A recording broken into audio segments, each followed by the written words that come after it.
एक दिन की जिंदगी गीदड़ की 100 साल जिंदगी से बेहतर है।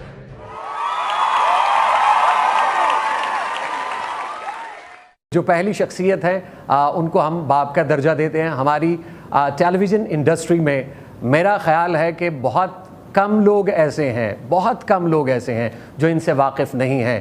हमारी पुरानी नस्ल ने, हमारी दरमियानी नस्ल ने और जदीद नस्ल ने जब आँख खोली तो मेरा ख्याल है इनके ड्रामे ज़रूर देखे हैं और देख रहे हैं। मैं और कोई बातें करता चला जाऊं तो वो सूरज को चिराग दिखाने के मुतरादिफ होगा। द वन एंड ओनली, न सिर्फ पाकिस्तान में बल्कि पाकिस्तान से बाहर पाकिस्तान का नाम रोशन किया और हुकूमत पाकिस्तान ने जो आखिरी अवार्ड होता है जो मुस्तनद कर देता है किसी भी एक्टर को कि उसने पाकिस्तान के लिए काम किया है, वो एजाज़ भी इनके पास है। मेरे बहुत ही प्यारे खालिद भट्ट साहब, माशाल्लाह।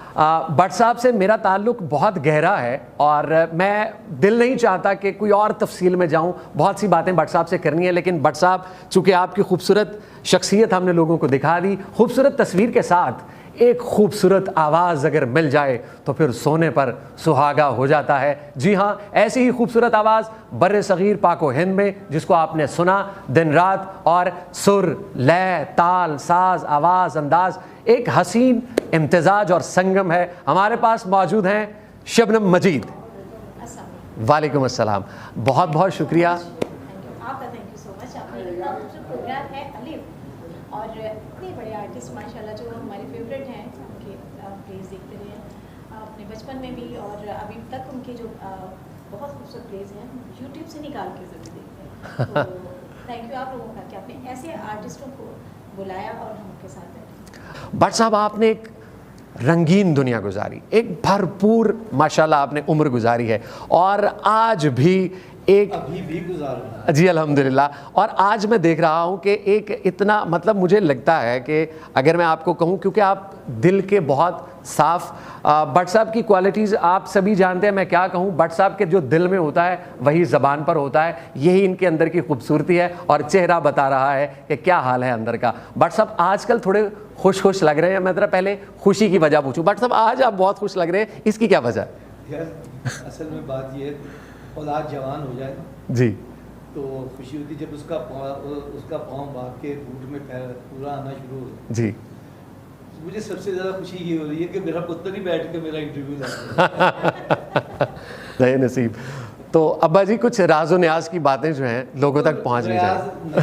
रखे ही नहीं।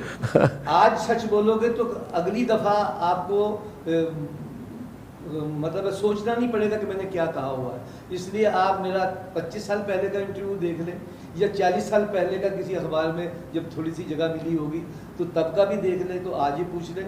मैं सच्ची संग के करो ना सके ऐसा है इसमें कोई भी माँ बाप खुशी से इधर नहीं जाने देते थे। सो इसलिए झूठ तो बोलना ही नहीं है, ना कोई राज रखना ना न्याज रखनी है।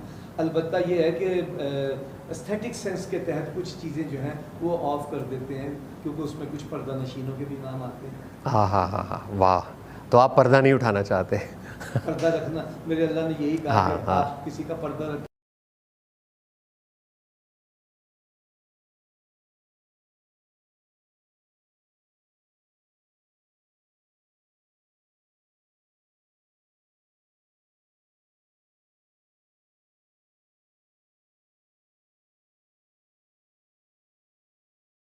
हाथ में कागज पकड़ा दिए पुराने स्क्रिप्टों के, तो ऐसे भी थे जो बीच में ब्रैकेट में लिखा हुआ तवक्कुफ से भी बीच में ही पड़ जाते थे। इसलिए कोई बताएगा तो पता चलेगा। तो दोनों दफ़ा फेल हो गए, लेकिन फिर जब टेलीविज़न किया है तो उसके बाद ऑटोमेटिकली मुझे AA में अप्रूव भी तो मैं कहा नहीं हूँ ताड़े पैसे थोड़े ने, हूँ मैं होर चला गया।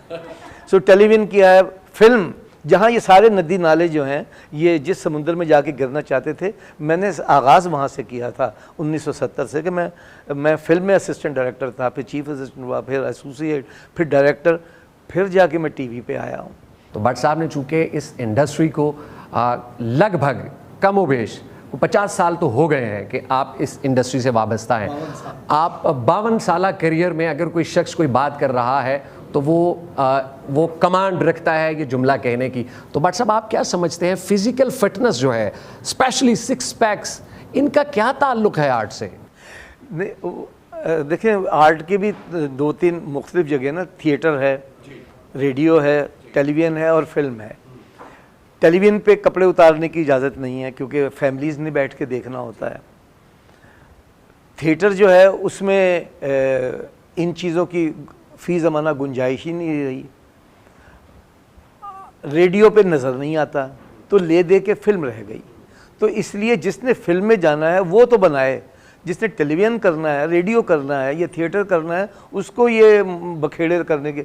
फिटनेस और चीज़ है और अपने ऊपर जबर करना और चीज़ है। अल्लाह ताला ने जब आपको पैदा किया तो आप में कोई खामी तो नहीं पैदा कर दी ना, उसने अपनी चीज़ को गलत तो नहीं बनाना था। आप उसकी बनाई हुई चीज़ को बल्कि ख़ुद बिगाड़ते हैं। जिनको देख के आप करते हैं, उन्होंने एक फिल्म के लिए किया, उसके बाद फिर वो नॉर्मल आ गए, दूसरे ने भी एक फिल्म के लिए किया। इसका मतलब ये है कि 6 महीने या 7 महीने में अपनी एक्सरसाइज से, अपने खुराक से, और वो पता नहीं वो क्या क्या चीज़ें होती हैं, वो हाँ डाइट से, पाउडर शाउडर ये वो खा पी के तो आप वैसा जिस्म बना लेते हैं। लेकिन अगला रोल आपका फ़कीर का, तो क्या फ़कीर के भी डौले इतने ही होंगे, उसके भी 6 पैक्स होंगे। अगर मलंग का रोल है फ़र्ज़ कीता, या लाल सिंह चड्ढे का रोल है, तो उसमें तो आप क्लीन शेव नहीं हो सकते क्योंकि कोई भी सरदार जो है वो दाढ़ी के बगैर, केस के बगैर नहीं हो। तो इसलिए हर रोल के लिए अलग-अलग बनाना पड़ता है। ये समझते हैं कि शायद इन्हीं पसलियों पे चढ़कर अगर आ सको तो आओ, मेरे घर के रास्ते में कोई कह कर शायद पसलियों की वजह से हम एक्टर बन जाएंगे। भाई वहीद मुराद साहब की कौन सी पसलियाँ नज़र आती थी, नदीम साहब की, शाहिद साहब की, मोहम्मद अली साहब की, यूसुफ खान साहब की, इकबाल हसन साहब, ये कौन सी थी पसलियाँ? ये वो अपने काम से, अपनी डायलॉग डिलीवरी से, अपने फेस एक्सप्रेशन से और अपनी याददाश्त से और अपनी डिवोशन से वो इतने अरसे तक राज करते रहे हैं। और अगर आपने ये से कोई करना तो स्टीव रीव्स, वो पहला जो हमने हरकुलिस देखा वो स्टीव रीव्स थे 1960-61 में, वो मिस्टर यूनिवर्स बने तो उनको हरकुलिस का रोल दिया गया। हरकुलिस यूनान की उनके दास्तानों में वो देवता है जो ताकत का देवता है, तो वो उसके लिए तो था। फिर ब्रैड हैरिस आया, फिर दूसरे आए, लेकिन हमारे यहाँ तो वो फिल्में, एक फिल्म बनी थी दारा, टार्जन के मुकाबले पे, तो हमारे खालू जान थे ये नसरुल्लाह भट्ट साहब, वो मिस्टर एशिया हुए अपनी क्लास में, मिस्टर पाकिस्तान हुए, तो उनको लिया गया। उसके बाद दूसरी तो टार्जन आज तक नहीं बनी। तो बाकी ये सारे के सारे ये जिमों में क्या करते रहते हैं जाके, डायलॉग याद करने का को तो वो करते नहीं है, रिहर्सल करने का को वो करते नहीं है, क्योंकि असिस्टेंट ने बिल्कुल इनको माजूर कर दिया है। वो बोले जाता है ये रिप्रोड्यूस किए जाते हैं, ये बोले जाता है रिप्रोड्यूस किए जाते हैं। इनका कॉन्फिडेंस ही नहीं आ रहा उस डायलॉग में कि मैंने खुद कॉन्फिडेंस से जो बोलना है, जहाँ स्ट्रेस लेना है, पॉज लेना है, किसको क्या करना है, वो असिस्टेंट बोले, क्योंकि ये सारे के सारे मलगूबे तैयार कर रहे हैं। इसलिए जहाँ सही काम होता है वो फिर सीरियल सब देखे, क्योंकि उसमें परफॉर्मेंस भी नज़र आती है, उसमें स्किल भी नज़र आता है, उसमें हर चीज़ जो है वो आर्ट भी नज़र आता है। बाकी तो लपेटे, हाँ भाई कितने सीन हो गए, 18। क्यों भाई 18 क्यों हुए, 21 क्यों नहीं, ये लपेटा है, मलगूबा तैयार हो, हो ही पाता। पर्दा थोड़ा सा, पर्दा मैं उठाती हूँ। हाँ भाई कितने सीन हो गए, 18। काफ़ी तल्ख हकीकतें इनके पास हैं और क्या क्या है ये भी हम आपको दिखा रहे हैं। लेकिन हमारे पास खूबसूरत आवाज़ है और खूबसूरत आवाज़ का अगर फ़ायदा ना लिया जाए तो फिर आवाज़ कैसी है।